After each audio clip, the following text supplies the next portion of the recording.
अररिया। अररिया में पहली विधानसभा सीट है हमारी नरपतगंज।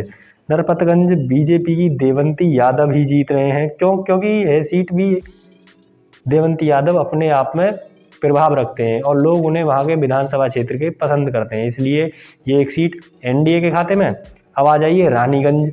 रानीगंज में जेडीयू के अचमित ऋषिदेव ही जीत रहे हैं। हालांकि राष्ट्रीय जनता दल के अविनाश मंगलम टक्कर के नेता हैं, अपना प्रभाव रखते हैं, परंतु फिर भी जनता दल यूनाइटेड के प्रत्याशी ही जीत रहे हैं, अतः यह सीट भी एनडीए के खाते में डाल दीजिए।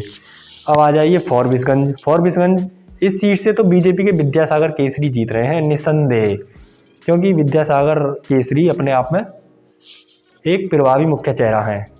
इनकी टक्कर कांग्रेस के मनोज विश्वास से है, अतः यह सीट भी एनडीए के खाते में डाल दीजिए।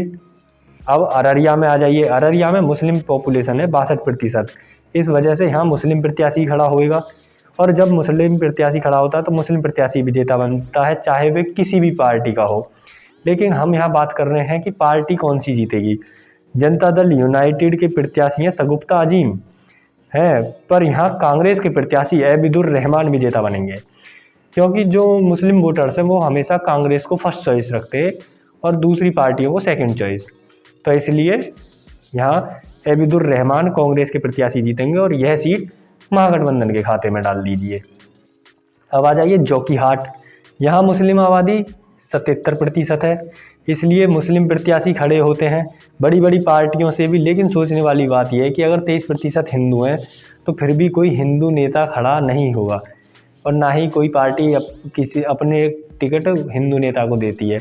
हालांकि मानो चलो बीजेपी हिंदू वाली राजनीति करती है, लेकिन कांग्रेस या अन्य पार्टियां तो हिंदू नेता को ऐसी जगह टिकट दे सकती हैं हिंदू वोटर्स को और लेने के लिए, पर नहीं देती हैं। तो ये सोचने वाली बात है। आगे इस सीट पर जो ताकतवर नेता है वो शहनवाज आलम है, जो राष्ट्रीय जनता दल के हैं। तो इस चीज़ से, हालांकि इस सीट से जनता दल यूनाइटेड के मजार आलम भी खड़े हैं और AIMIM के मोहम्मद मुर्सीम आलम भी खड़े हैं, लेकिन यह सीट आरजेडी ही जीतेगी, क्योंकि टक्कर जो रहेगी वो राष्ट्रीय जनता दल के शाहनवाज आलम और दूसरे AIMIM के मोहम्मद मुर्शीद आलम के बीच रहेगी। जनता दल यूनाइटेड के जो प्रत्याशी हैं मंजार आलम, वो तो बहुत पीछे हैं, अतः इस सीट को तो महागठबंधन के खाते में दे दीजिए, ये तो आरजेडी ही जीतेगी। अब आ जाइए 60। इस सीट को बीजेपी निकालती है। बीजेपी के विजय कुमार मंडल एक ताकतवर नेता है और महागठबंधन से विकासशील इंसान पार्टी के हरिनारायण प्रमाणिक विजय कुमार मंडल को टक्कर देने के लिए तैयार हैं। इन दोनों के बीच टक्कर रहेगी, हरिनारायण प्रमाणिक और विजय कुमार मंडल के बीच, लेकिन इस सीट को विजय कुमार मंडल ही जीतेंगे, अतः यह सीट एनडीए के खाते में डाल दें। अब इस तरह से अररिया में एनडीए को मिली 4 सीट, जहां बीजेपी को 3 और जनता दल यूनाइटेड को 1 और महागठबंधन को मिली 2 सीट।